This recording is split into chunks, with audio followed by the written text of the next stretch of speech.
ஆண்டவரும் இரட்சகருமான இயேசு கிறிஸ்துவின் ஈடு இணையற்ற நாமத்தில் அன்றன்றுள்ள அப்பம் வாசகர்களுக்கு எங்கள் அன்பின் வாழ்த்துக்கள்.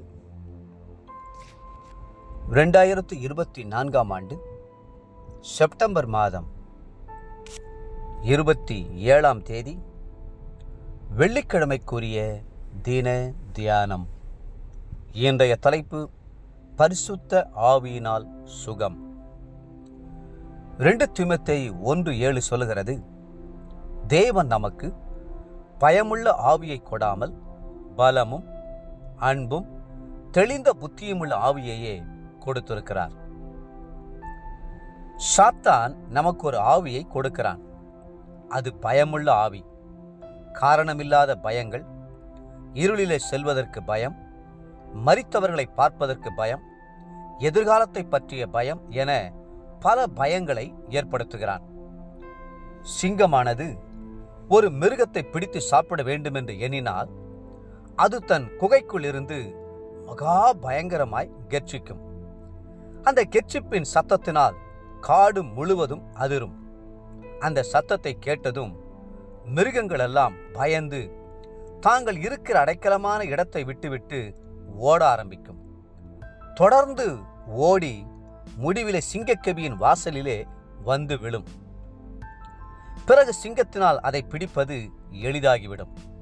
அதை போலத்தான் சாத்தான் ஒரு மனுஷனை மேற்கொள்வதற்கு முன்பாக பயன்படுத்துகிறான். பலவித கலக்கங்களை கொடுக்கிறான். சொப்பனத்திலே பயங்கரமான காட்சிகளை கொண்டு வருகிறான்.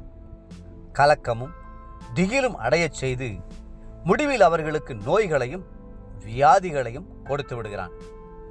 ஆனால் ஆவியான தேவனோ மிகவும் அன்புள்ளவர். அவர் ஒரு நாளும் நமக்கு பயத்தின் ஆவியை கொடுப்பதில்லை.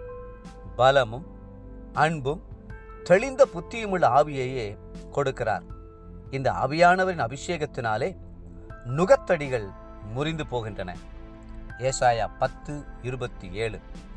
கர்த்தர் சொல்கிறார், சகரியா 4:6, பலத்தினாலும் அல்ல பராக்கிரமத்தினாலும் அல்ல, என்னுடைய ஆவியினாலேயே ஆகும். பரிசுத்த ஆவியினால் சத்துருவின் பிடிகள் நொறுங்கி போகின்றன. பயத்தின் ஆவி விலகி ஓடுகிறது. தேவ பலன் நம்மில் குடியிருக்கிறது. மட்டுமல்ல, ஆவியானவர் நம்மேல் தம்முடைய ஆனந்த தைலத்தினால் அபிஷேகம் பண்ணுகிறார். இந்த ஆனந்த தைல ஆவி ஆத்துமாவில் இறங்கி வரும்போது உள்ளான காயங்கள் யாவும் குணமடைகின்றன. மட்டுமல்ல, அந்த ஆவியானவர் நம்முடைய சரீரத்தை உயிர்ப்பித்துக் கொண்டே இருக்கிறார். சரீரம் மரித்தாலும் அதை அவர் உயிர்ப்பிக்க வல்லமையுள்ளவர்.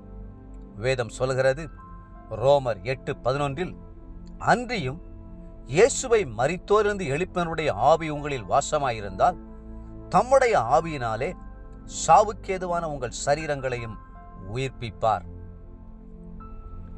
ஆவியானுடைய பிரசன்னத்தில் அமர்ந்திருந்து ஆவியிலே நிரம்பி அவரை துதிக்கையில் மரணத்துக்கு ஏதுவான நம்முடைய சரீரம் உயிர்ப்பிக்கப்படுகிறது. வியாதியாயிருக்கிற சரீரம் குணமடைந்து விடுகிறது. பழைய ஏற்பாட்டில் ஆரோனுடைய கோலோடு கூட மற்ற இஸ்ரவேல் மூப்பருடைய கோல்களையும் வாங்கி மோசே தேவ சமூகத்தில் வைத்தார். என்ன ஆச்சரியம்!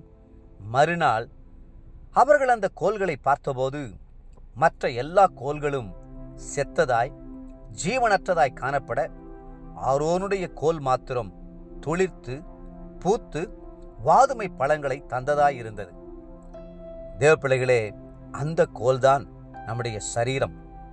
ஒருவேளை அது வியாதியுள்ள சரீரமாய் இருந்தாலும் நீங்கள் ஆவியானுடைய பிரசன்னத்தில் இருக்கும்போது உயிர்ப்பிக்கப்பட்டவர்களாய் கனி கொடுக்கிறவர்களாய் விளங்குவீர்கள். இன்றைய நினைவிற்கு அப்போஸ்தலர் நடபடிகள் 10:38. நசரேயனாகிய இயேசுவை தேவன் பரிசுத்த ஆவியினாலும் வல்லமையினாலும் அபிஷேகம் பண்ணினார். தேவன் அவரோடே கூட இருந்தபடினாலே அவர் நன்மை செய்கிறவராயும் பிசாசின் வல்லமையில் அகப்பட்ட யாவரையும் குணமாக்குகிறவராயும் சுற்றித் திரிந்தார். இன்றைய வேத வாசிப்பு காலை ஏசாயா 3, மற்றும் 4ஆம் அதிகாரங்கள். மாலை கலாத்தியர் 6ஆம் அதிகாரம். அன்புக்குரிய அன்றன்றுள்ள வாசகர்களே, மீண்டும் உங்களை வாழ்த்துகிறோம். பரிசுத்த ஆவியானவர் உங்கள் சரீரங்களை உயிர்ப்பித்து உங்களுக்கு குணமாக்குவார். கர்த்தர் தாமே உங்களை ஆசீர்வதித்து மென்மேலும் உயர்த்துவாராக. ஆமென்.